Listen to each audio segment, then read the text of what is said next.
Okay, well, thank you everybody for joining us today.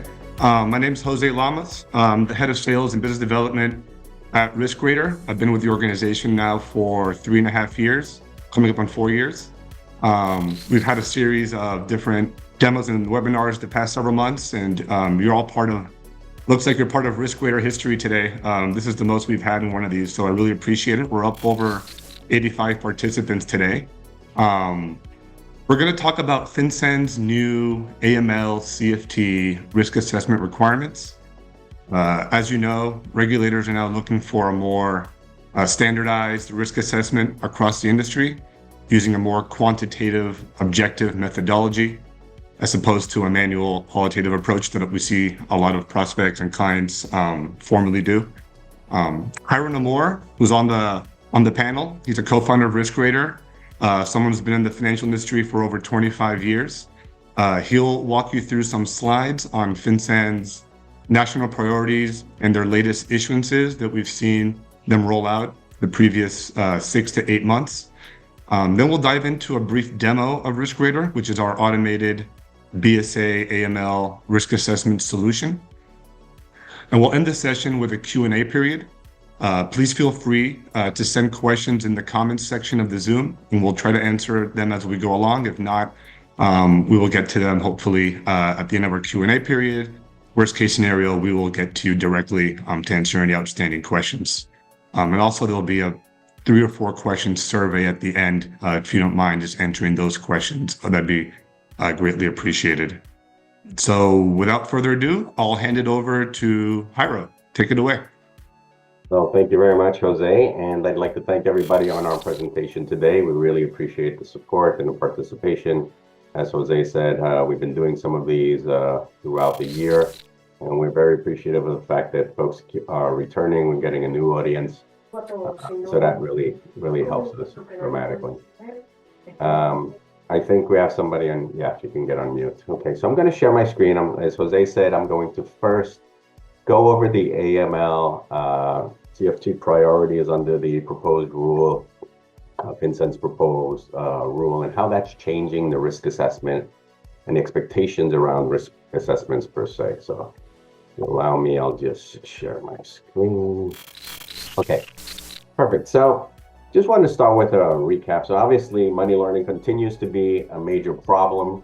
We're looking at NASDAQ's NASDAQ Verifin report of 2024. They look back at 2023 numbers. 2024 numbers continue to increase as well. But there was $3.1 trillion in money being laundered annually.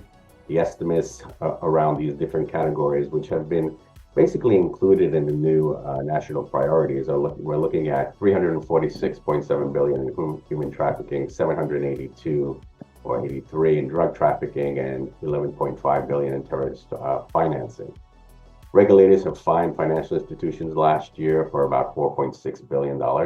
And obviously there was one big case that took a lot of that chunk of the $4.6 billion. We all know which one that is, which made about 95% of those fines being concentrated in North America. So regulators continue to expect financial institutions to manage the risks of these events happening via investments in technology. There's a new expectation around technology, around improving those technologies as well.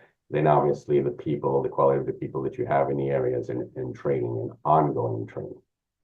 So we can see that money laundering and a sanctioned risk assessment traditionally has been seen as the best practice. Yes, the AML Act started talking about whether it was more of a requirement, but under the proposed rulemaking, FinCEN's most recent proposed rulemaking, we're really looking at an explicit requirement now. So it basically is outlining the fact that they want it to be a required part of your program.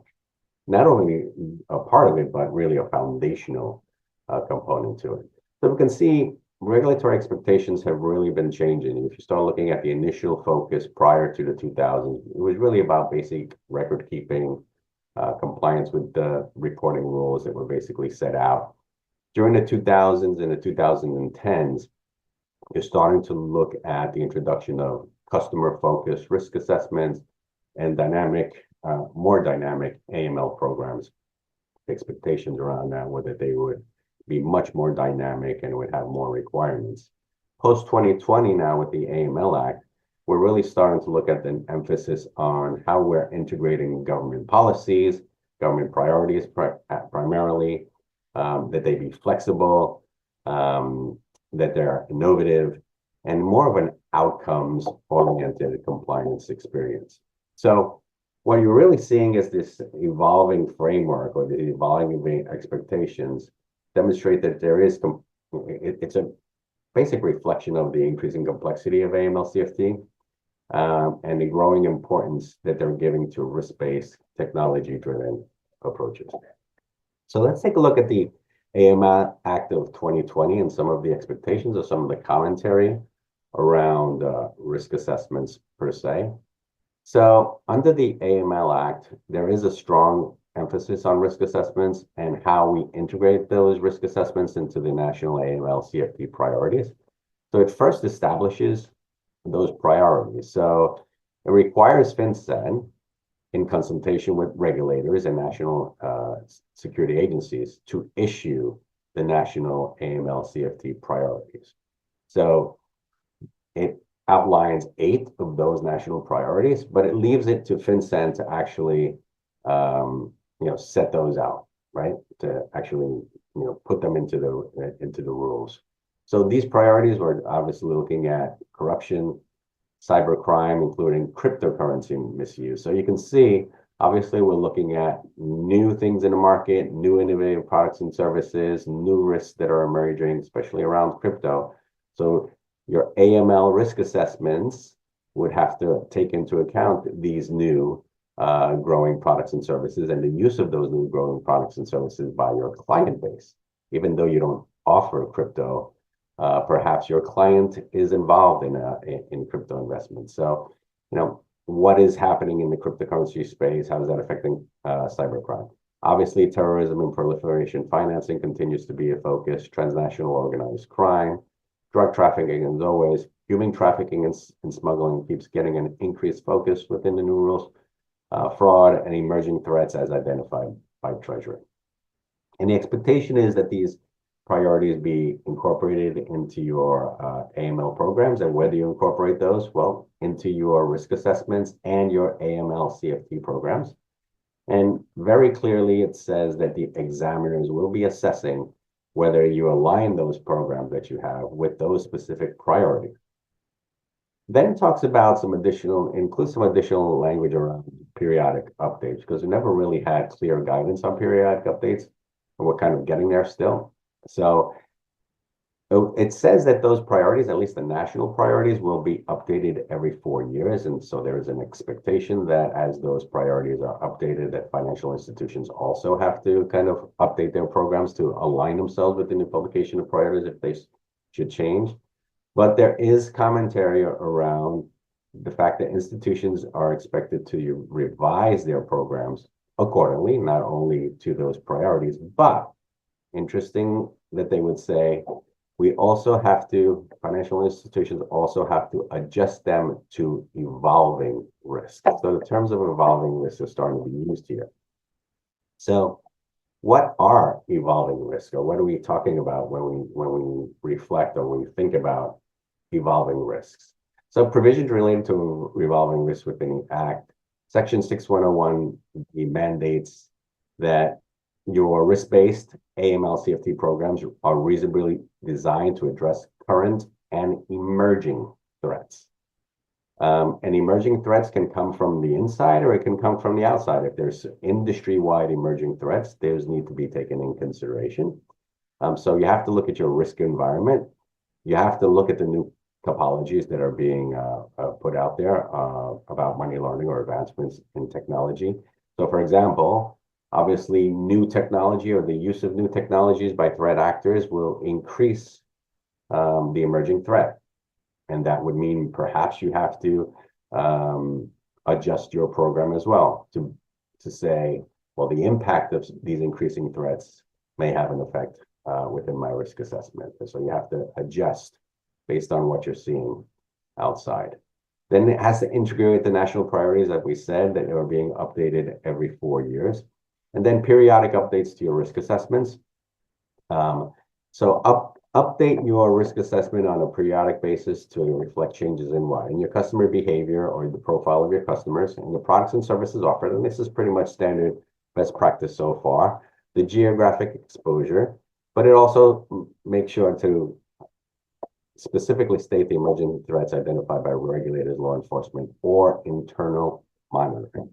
So within the Act, there is always an encouragement around innovation. So, which basically tells us we need to change what we're doing today. We need to start using innovative tools that will be able to give us much better visibility into what those risks are, what the current risks are within our organization, what the emerging threats are within our organization, what the emerging threats are outside of our organization that may eventually work their way into our organization. So there is an encouragement to adopt new tools, both in transaction monitoring and everything that you do, including risk assessments around the use of machine learning and obviously improved data analytics. And we'll go into, during this presentation, I'll go into some of the things that we as an institution have observed around the use of these technologies and what we're seeing. So back on June 28th of 2024, FinCEN basically proposed this new rule, this proposed rulemaking around risk assessments particularly. So in general, and this is kind of a summary of their communication during that day, we're looking at explicitly requiring risk-based programs, and that institutions focus their resources and attention in a manner consistent with your risk profiles. Okay. Based on changes to the Bank Secrecy Act as enacted by the Anti-Money Laundering Act of 2020. So it talks about why this is coming into place, right? It's really related to the 2020 AML Act. And it's a key component of Treasury's objective to building a more effective and risk-based AML-CFT regulatory and supervisory regime. So the proposed rules don't explicitly codify the AML Act requirements, but it's implementing and operationalizing the key provisions of the AML Act of 2020. And what it effectively does, it embeds them into new formal requirements. So if we looked at the overview of the sections on a section-by-section basis, you see that Section 4A describes the introductory section. Section 4B addresses the proposed incorporation of CFT into the program rules. So we are now inserting CFT in addition to AML into the wording or the way we describe our program. So now we are talking about a new proposed definition called AML CFT priorities, which incorporates the CFT program rules. So Section 4 is really where the meat of the risk assessment commentary is, and it describes the proposed components of an effective risk-based and reasonably designed AML CFT program. Curious that we're now inserting and introducing the word effective. So the regulator is intentional in the use of effective because before we used to say risk-based, we didn't use the word effective. So new language around the requirements ask it to be effective. And then it goes and enumerates what the components of that effective risk-based risk assessment process or components of your AML CFT program are.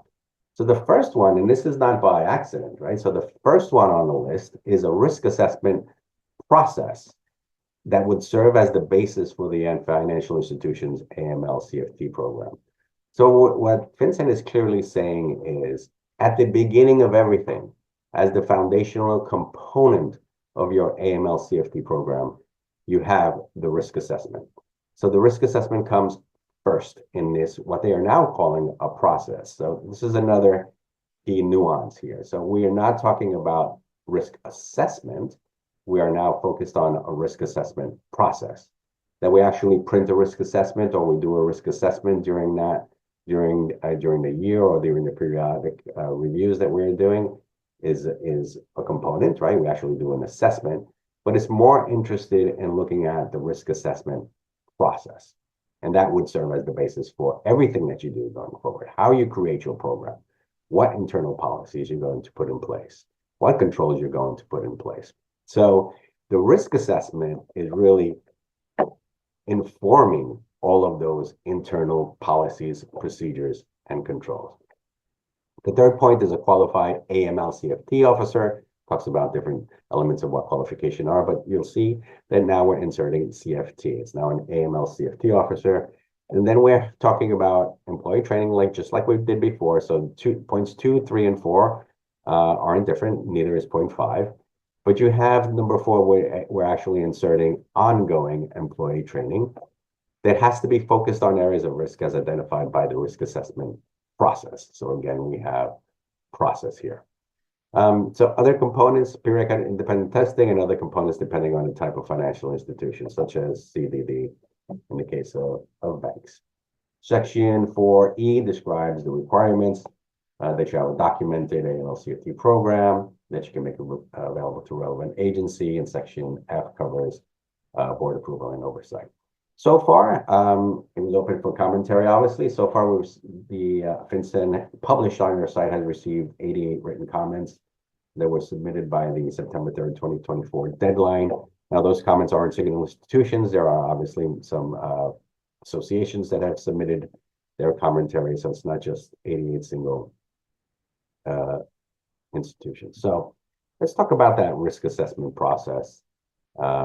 And what that would kind of look like in terms of the components. So the risk assessment process proposed by FinCEN is the cornerstone of that updated AML CFT framework. So some key components. Number 1, integration with AML CFT programs. So you have to establish a risk assessment process that serves as that basis for your AML CFT program. So again, putting it at the center, and the findings from those risk assessments through the feedback loop is going to feed into those internal policies, procedures, and control.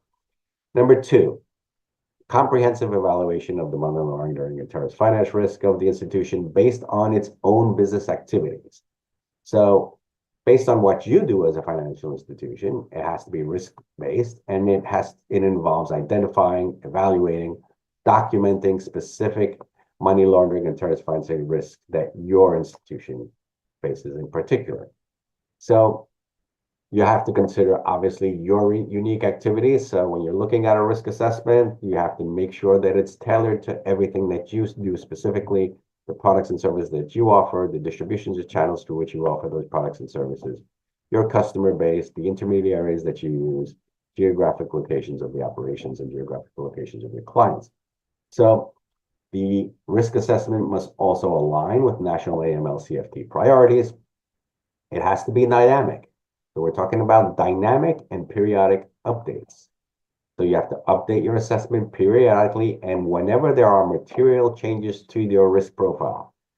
And here we're talking about what categories are we looking at material changes occurring in. So maybe in your operations. So a lot of the clients that we talk about, when we show them and we go over a demo, the first question they typically ask is, well, what if I introduce a new product? And it seems to me that they're very focused on that product introduction update of your risk assessment. However, operationally, things change, so your clients are changing activity. So risk is dynamic. Every month you have different changes to your transaction volumes. Every month you have new clients. Every month your clients may change how they use your products and services. So that may cause shifts in operations, and it may cause shifts in perhaps probabilities of things occurring within your organization. So you have to make sure that as you see those shifts, that you quickly see those shifts in those operations so you can start putting in additional proper controls and really react dynamically to shifting things that are being seen in your operation. Then it says, obviously, customers or the regulatory environment. So if you see some shifts in the regulatory environment, increased fines, increased focus on some types of things that are occurring in the market, then obviously you need to update your risk assessment process. And then obviously the feedback mechanism. So FinCEN intends for financial institutions to utilize a dynamic and recurrent risk assessment process. And that's included in some of the commentary that you find on FinCEN's page about the expectations. So before I go into showing you a bit of what RiskRater does, and pardon me just a second, I'll have a drink of water. I wanted to share a little bit about what we've learned here at RiskRater as we've had now 3.5 years of interaction with clients, with potential clients, what we've seen in the market in terms of the risk assessment process. Well, I mean, obviously, there's institutions of all types. There's compliance officers of all types. Some folks have been compliance officers or compliance analysts and have grown through the organization to become compliance officers. Other folks are put into the position from risk-related positions or audit-related positions. Smaller institutions tend to struggle a little bit more with frameworks than larger ones. But for the most part, and I'm talking more about the small and mid-sized financial institutions of all types, there is this struggle to put in place an effective risk framework. So remember, the requirements are for it to be effective, a dynamic risk assessment process, and an informative risk assessment framework. So most of what we've seen in many or most organizations, we continue to see Excel, okay? Excel-based, with a team of analysts collecting information, throwing out questionnaires, gathering all of this information, trying to integrate it into an Excel model that perhaps has several worksheets integrating together. And the number crunching is enormous. The difficulty of number crunching and integrating all of this is very, very time consuming and obviously costly, because it takes a lot of time. Typically, we hear our clients telling us that just, they have to start putting together all the information, 8 weeks to 12 weeks. It would typically take them to do the whole process of the risk assessment. Just gathering the information, consolidating that takes a lot of time. Therefore, being that it's such a manual process, Excel-based, as your inputs are prone to errors, there's some data integration issues. The layers of the formulas that are behind, they have to be, managed. And there's a lot of qualitative elements to it, not as much quantitative in the analysis, as many of these are based on questionnaires. And let me just point to this quantitative analysis. So one of the things that we have at RiskRadar, one of the things that we had in our discussions with FinCEN. So we were one of the early visitors to FinCEN's tech hours as a fintech, presenting our solution. And we went to FinCEN, and we also had all of the regulators, US-based regulators, in our discussion. And what they basically focused on was the quantitative analysis is a key element to risk assessments, right?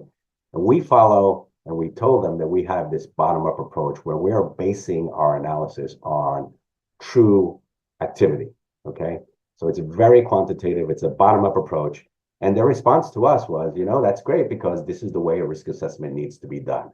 It has to be done on true activity, where you're taking this true activity of your organization to do the analysis. So this bottom-up approach, in their view, is exactly how a risk assessment should be done. And that was the feedback that they gave us, not only the first time we went, but the second time, when we had a much bigger audience of all the regulators. They wanted to get an update on what we were doing. And again, their positive feedback was, the way we do it in terms of bottom-up approach using true transactions is the way risk assessment should be done. The other thing is the risk assessment process, or the risk assessment, it's not even a process, the risk assessment creation is really a static process. It looks backwards. It basically summarizes a year after everything has happened, or months after this year has passed, that you're measuring within your risk assessment or your annual risk assessment.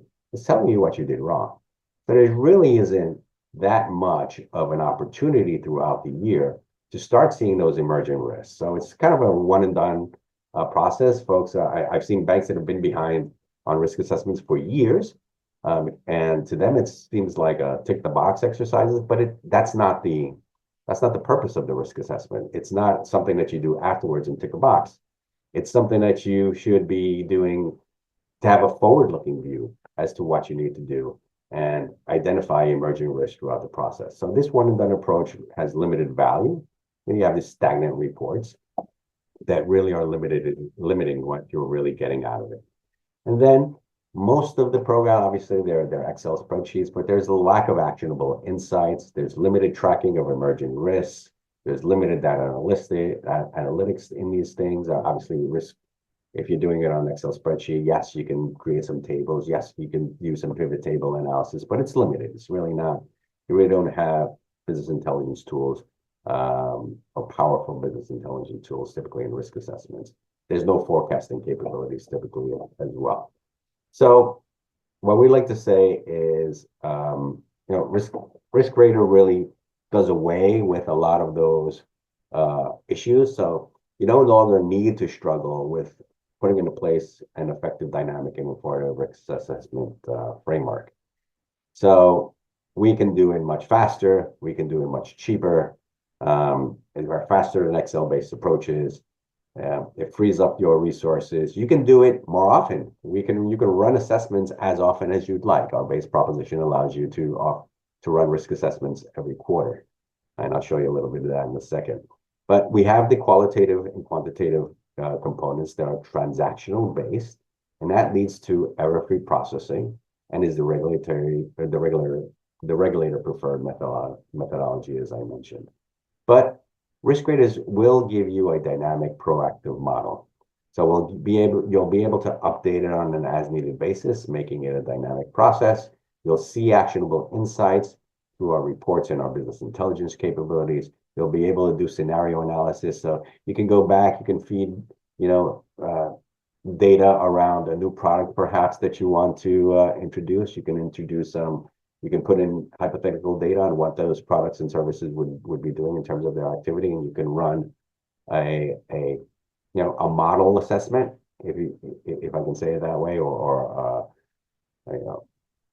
an interim assessment that will tell you, well, if I had that in place, what would that do to my risk profile within my organization?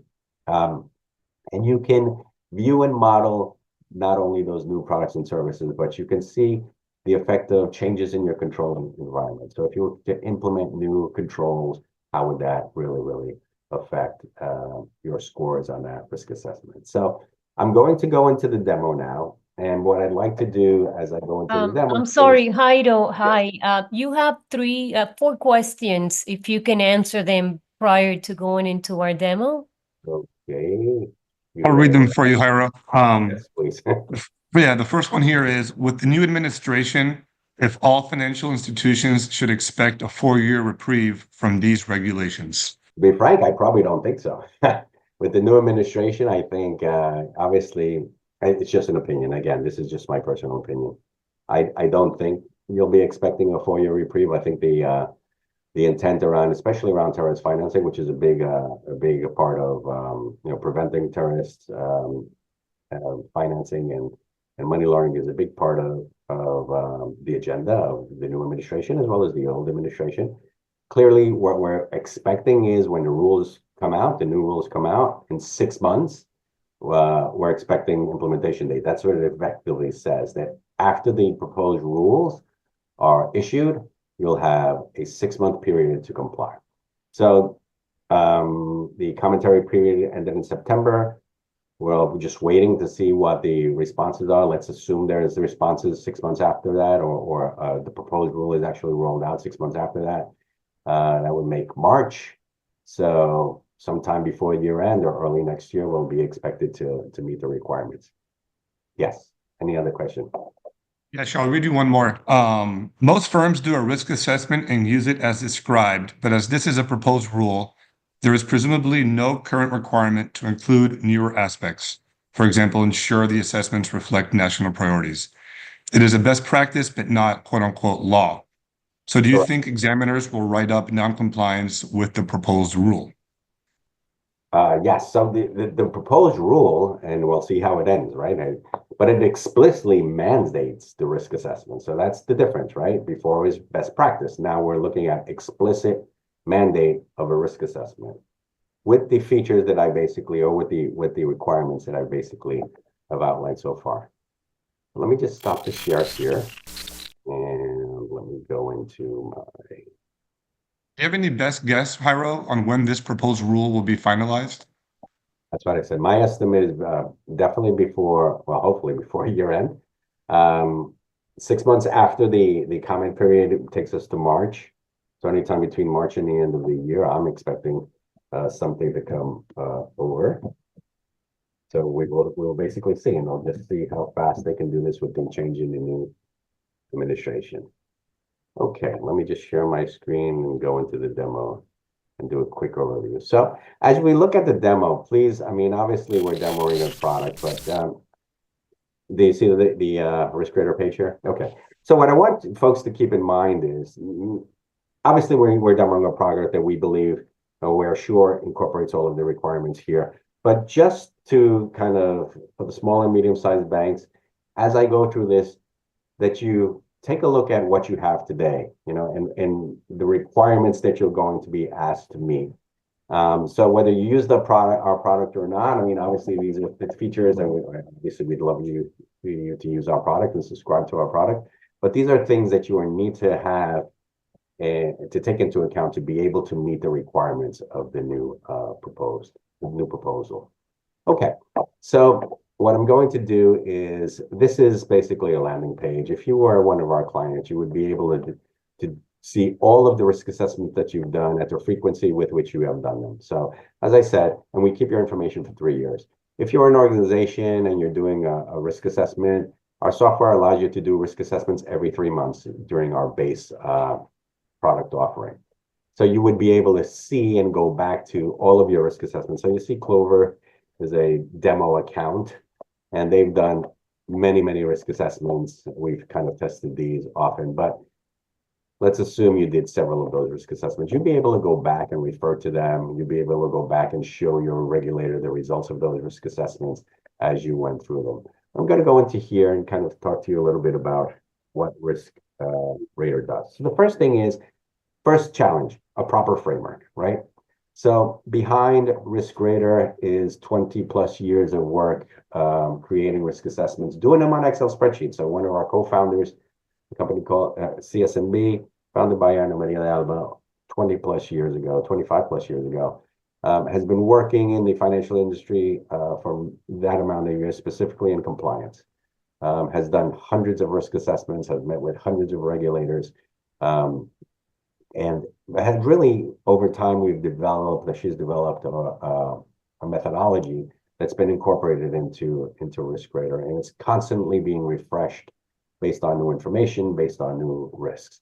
But so the first thing you need to have, obviously, is a proper framework. So with Risk Radar, we will be able to give you a proper framework. And the way we basically say, okay, so that proper framework has to be configured to the realities of each institution.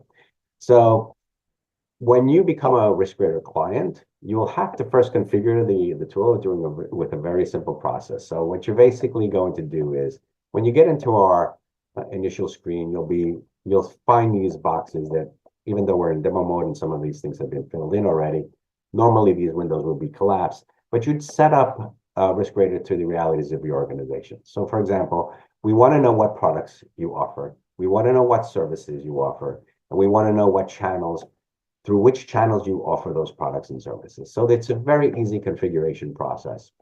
So you go into products, you basically select the products that you offer as an institution. And if you don't offer them, you just don't tick them off. So if you don't offer credit cards, you don't select credit cards.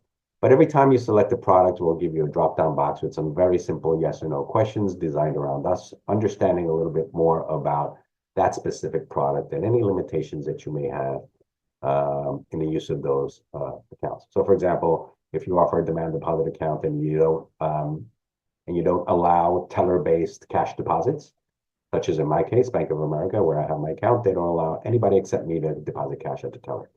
That's something we want to know, right? So as you are entering these yes or no questions, you're really configuring Risk Radar to your specific organization, right? And as you're doing that, what we're also doing, and I'll go into services. Services is kind of the same thing. You'll check off which services you offer. And as you're doing both this configuration process, what we are doing is understanding those products, services, and channels that you offer. We're loading the risk events that are associated to those products, services, and channels from a menu of best practice, our experience, and guidance documents. So we will start loading everything that we're going to measure within our risk assessment, okay? Once you've done that, and you may ask me, okay, yeah, product, services, and channels, what about customers, or what about geography? So the way we handle customers and geography, and I'm going back to the bottom-up approach that I mentioned at the beginning, we have a series of data collectors, which are 3 files that we ask you to send us.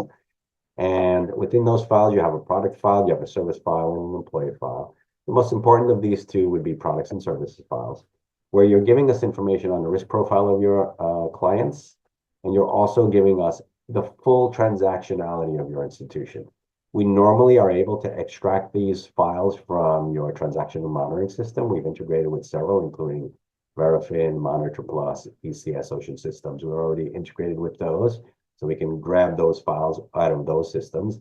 And we are going to get information around the customer base transactional activity and the geographic distribution of your customer base activity from those data collectors as well. Okay. All right.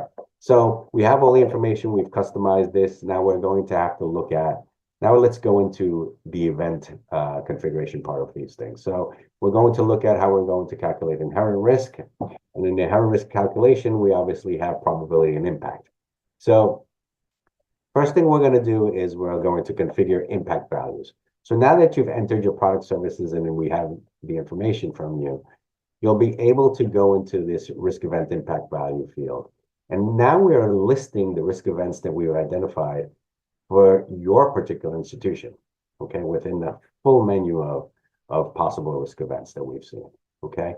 Our tool gives you an impact value, kind of a default value, but you are allowed to increase or decrease the impact value based on your own criteria. I mean, there's no one that knows your organization better than you do. So this is a default impact value. You increase it or decrease it. We would basically keep an audit trail of the person who did the change, and we would open up a input box for this person to kind of tell us, why are you increasing the impact value or decreasing the impact value? And that's for audit purposes. So once we have that, we are going to combine that with probability, mathematically calculated probability that comes straight out of your transactional database, okay? So those files that you gave us gives us everything. So we are able to mathematically calculate it, and we're doing hundreds of thousands of calculations within our assessment and on a per event basis. We're able to tell you mathematically calculate things like high-risk clients paying into high-risk jurisdictions. What percentage of your volume is that? Is it significant? Is it low? Is it medium? Or is it high? And therefore be able to do much more specific analysis of what the risks are within your organizations and score adequately as well.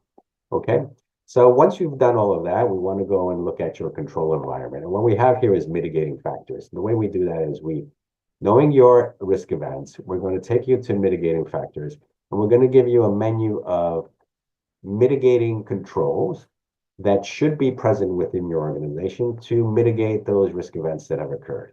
Okay, and really simple, these are control statements, and you will answer whether you have those controls or do not have those controls. In the case of some of these control statements have multiple conditions. So you have to meet all of those multiple conditions. So if you have something that talks about account opening process that looks at sources of funds, economic activity, anticipated activity, and that has been applied completely and meets regulatory scrutiny, then we want to make sure that there's been a regulator that actually reviewed that process, and we'll look at the commentary around that. Normally, this process takes place with a consultant. One of our consultants sits down with you as you go through this to explain what these different controls mean, and we can validate those controls if you'd like. You can do a self-assessment if you'd like, or we can offer an additional service of validating those controls, which means we will ask for that evidence and say, yes, you can tick off the box that says yes or not. Okay, that's part of our service proposal. Okay, so we have everything that we need right now. You've uploaded the data, you've done the configuration. Now I want to look at some of the tools and how I said RiskRater kind of starts helping you meet the requirements of this new assessment. Okay, first thing we'll go into is results. So you will see not only do we do the BSA AML risk assessment, but we do the OFAC risk assessment as well. Within the BSA AML risk assessment, you'll have all of your categories: customer risk, product risk, services risk, channel risk, geographic risk, okay? The national priorities today are embedded in the risk events around the national priorities are embedded in the categories at this point. Once we see the rule, we will basically take a decision as to whether we want to have a separate tab for those, So to have some visibility into that and be able to look at that on a more focused basis. But today they are, because we haven't had the rule come out specifically, well, basically including them within these categories.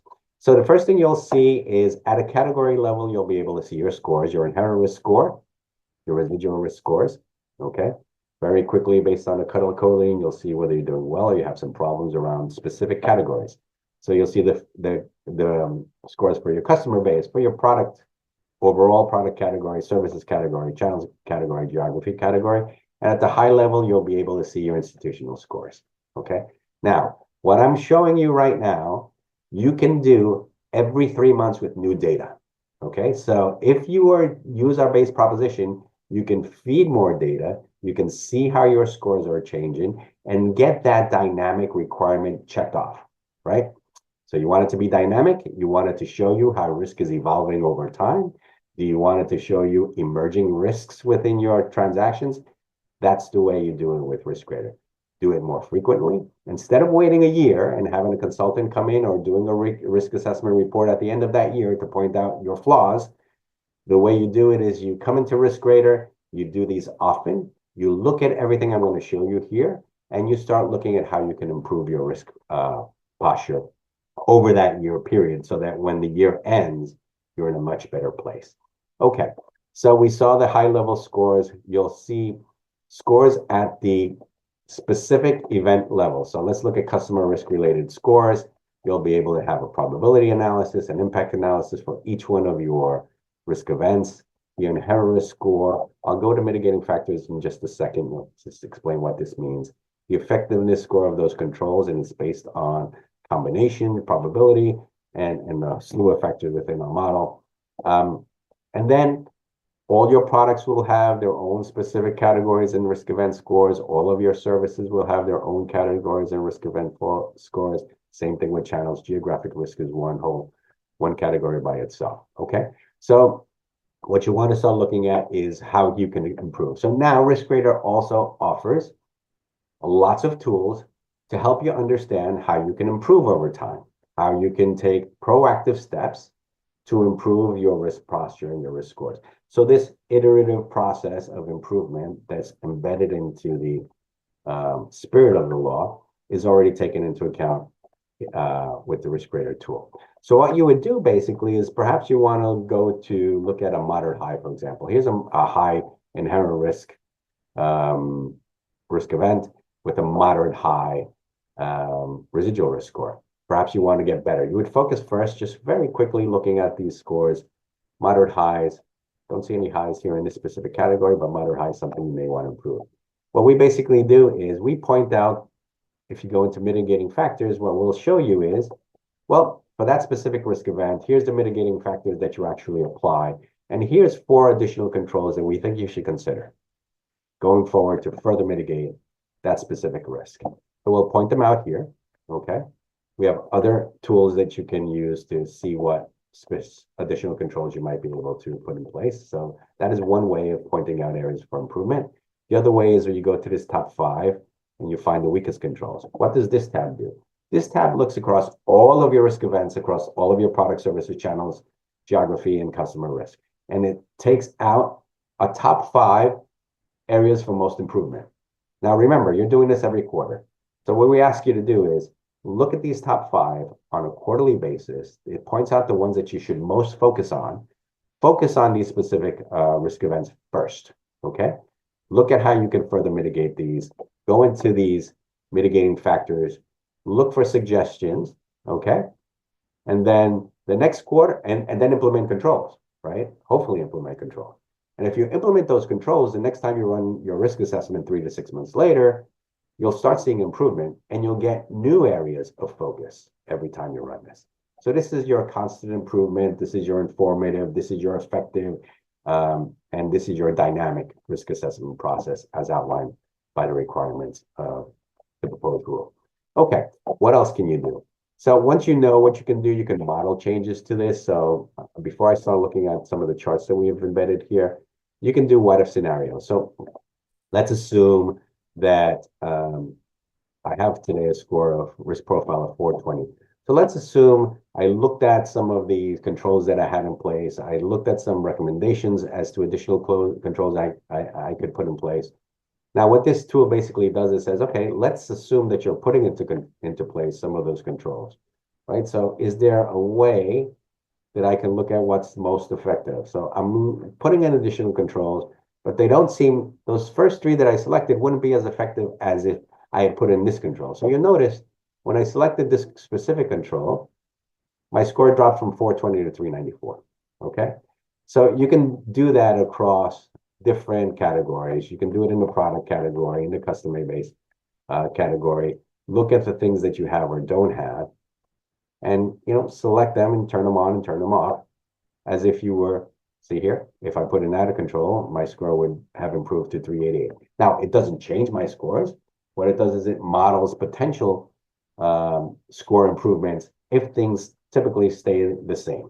Okay, so that's some of our what if scenario analysis. Now, the other thing that we talk about within this assessment, so what did I show you? Well, we have a proper framework. It's a dynamic framework. There's a process in place. And now let's look at, okay, what about the actionability of that? Okay, so in order to have actionable insights, you need reporting tools, you need business intelligence tools, you need things that are telling you what's going on. So I'm going to very quickly go into the charts. I mean, we have about 12 minutes left in this presentation. I want to leave time for questions. I'll quickly show you some of the capabilities that we have here embedded and some of the things that you can do. So Harold, before you get into the charts, I wanted to just ask you one question here we have. How do you define these low, medium, high levels of risk for some types of transactions? In other words, how much is a high percentage of transactions to a high risk jurisdiction? Yeah, so it really depends on the risk event, right? So we would basically give you the methodology and we'll show you where we have our low, medium, and high cutoffs, and it's based on total volumes. Obviously, we'd show you that exactly how we're doing those cutoffs. So you'd have to see the methodology behind it. We'd be happy to discuss that if you want to have a more specific conversation with us. We'd be happy to explain a little bit more detail of how that works. Okay. All right. So reporting. In terms of reporting, every time you run a risk assessment, in other words, if you do this quarterly, you will have updated and refreshed new reports that you can keep in your history and go back and reflect on them and go back and show regulators and go back and show your board or your compliance committee. So first, really looking at the summary of the risk profile, what are your scores? Then we go into different categories, and you can see the types of tables and reports. Economic activity of your customer base, for example, how many clients are of which type, the stability of the customer base, domestic and international clients, year-over-year activity, is it increasing or if not, number of high-risk customers, what is the rating of those customers, how many are what category, who are foreign correspondent activity, if you had that, international accounts with currency activity, what's the cash going in, cash going out. On the products, you can look at different customer types, personal and business, the distribution of those products, deposit accounts, debits and credits across all of this. And these are reports that are stagnant reports in this case, right? But they've all been produced from the last risk assessment that you just did, okay?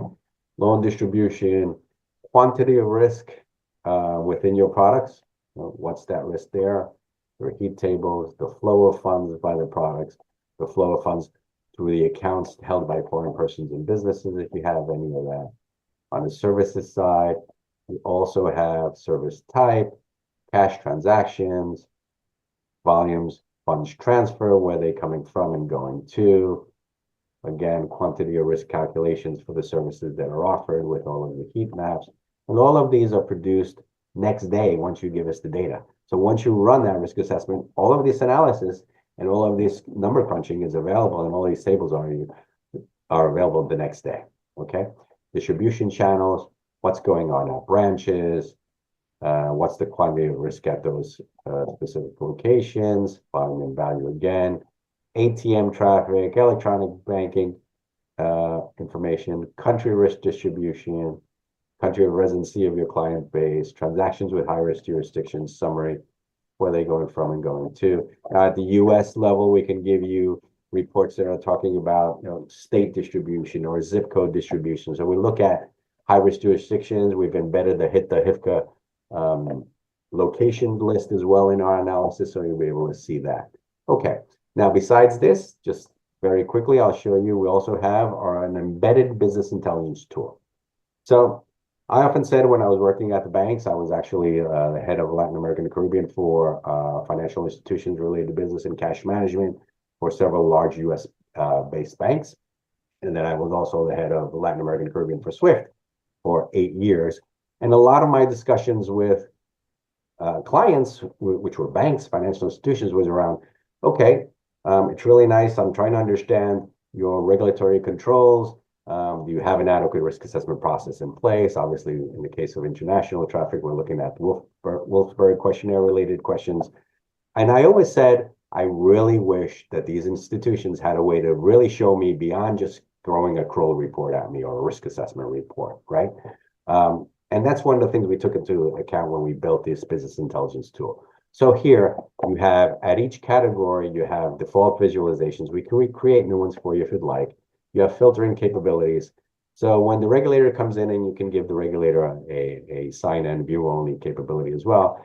And they ask you, well, or your committee says, well, new accounts. Over the last few years, how many new accounts have you opened? You can basically go very quickly to a table. In this case, at this demo client, say 228 new accounts. Great. Well, how many of those were high risk? Really easy, using the filtering capability. You just click on this, you'll automatically be able to give an on-the-spot response that of those 228, 31 were high risk, right? So if they really want to know what type, what country of residence those clients were from, you can really very easily, with the click of a button, change these visualizations. And that's obviously the beauty of business intelligence, right? On the services side, we give some default visualizations to help the compliance officer as well take a look at things that are going on. So here, for example, we're looking at volume and value of your transaction. This is all from your data, from your latest assessment. Very quickly give a compliance officer or anybody in the committee a very quick view of what are the volumes and values going to and from Guatemala, for example. Does this look normal? Does this look normal? Belgium, well, maybe, right? But in our proposition, you can drill down and say, okay, let me take a look at these 146 transactions. Who are they coming from? Who's making them? What specific clients are they coming from? So you can look at those things from this perspective. You can look at a bubble map perspective as well. And in the interest of time, I'm going to look at client details and show you a little bit about data vaults as well, just before we leave 5 minutes for this. So all of the database that you gave us, all of this information is available for you. You'll be able to extract and filter all of the information. Any one of these tables can be exported to a CSV file or an Excel file if you want to do pivot analysis offline. And then we have a very nice feature called the products data vault or the service data vault. So remember, you gave us a product file, you gave us a service file. We've basically built a huge report writing capability. So any of the product files you gave us or the service files that you gave us can be queried. And you can take all of this information, query any combination of filter components. So if you want to look at a specific product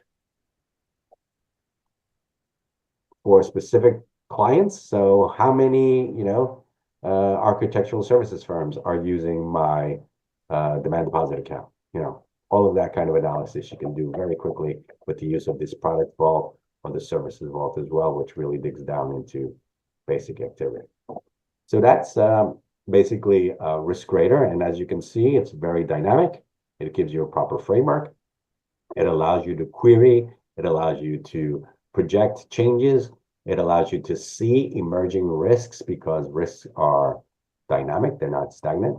And that's why we believe, we have a ready tool, a ready, basically software that's really ready to meet the challenges of the new proposed framework. So, Jose, you have some additional questions? Maybe we want to go through there and then. Yeah, I have one here that I know you'll be able to answer fluidly. How is data input into RiskRater? Is it integrated with core systems or imported via bulk uploads? Yeah. So as I mentioned, so today, and we're still working on perhaps an API. So today, what we're basically asking is we're working with your transaction monitoring system, You'll be able to extract those files that we request from that transaction monitoring system. And as I said, there's several that have already written the scripts for you. Verifin, Ocean Systems, Monitor Plus, there's a couple of more out there. And they would create those files, and then you would upload those via secure FTP. Once you upload those, we'll check them, make sure that there's not any data missing, that, you know, that all of the, we'll do some data governance checks and give you some feedback. If everything's okay, once you load that in the evening, we'll basically run the process. You come in the morning, you have everything that you basically just saw here. And then obviously on top of that, you may want us to write a written report, because this is obviously the risk assessment software that does all your calculations. Then you have the written report. We offer our service as a standalone risk assessment software. If you want us to write the report as well, we also offer that as part of the service. Typically, what clients do is they run these every 3 months to have ongoing risk assessment analysis on our platform.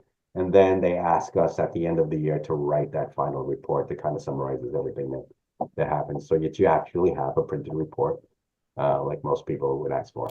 I'm going to stop the share here. Yes, Jose. Anything Yes. So the process requirements to get the data, can that be taken into account for the reports? Is it daily, weekly, monthly? How does that work? I think you touched upon those a little bit on the previous answer, but. Yeah, so 2 things. I like to tell clients that if they want to run the risk assessment frequently, do it, give us the data at least every quarter, right? So run new data, give us refresh data of the last 3 months. We'll add that to what we have, or you can give us a solid new 12-month period for this rolling 12-month period we're going to look at, right? That's one way you can do it, and then you're going to run that quarterly report. What I tell most of the clients is you have a very powerful business intelligence tool that's embedded here. So the BI tool, we can use your monthly data to refresh that tool.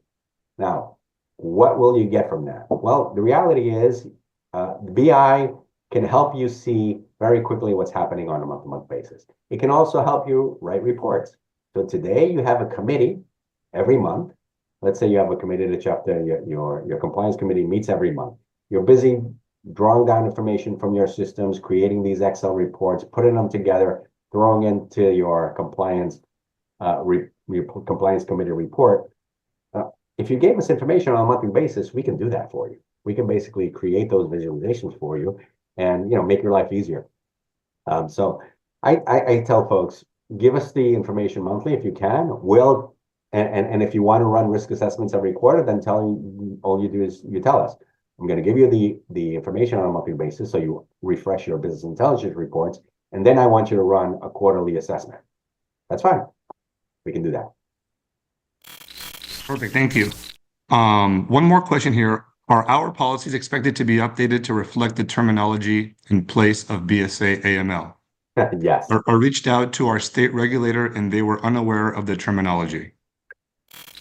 Okay. Yes, obviously, we will have to see the proposed rule, right? Obviously. So yes, it's explicitly saying we're not talking about AML CFT. We're using the words dynamic, we're using the words effective. All of that has to be put in place. Now, again, in addition to what you're doing for the risk assessment, remember, you're going to have to take all of the information that you just saw, right? And you're going to have a loop back into those policies and procedures. Again, going back to the beginning of the presentation, the risk assessment process is the foundation for everything that happens going forward, okay? It's the #1 thing on the list. So it is the element that you will use to inform everything you do within your organization. So the establishments of policies and procedures, that risk-based focus, the risk assessment helps you identify where you need to concentrate your controls more, okay? And that's why we wanted to put in this dynamic process, because you want to see risks as they emerge. You want to be able to nip it in the bud, like we say, right?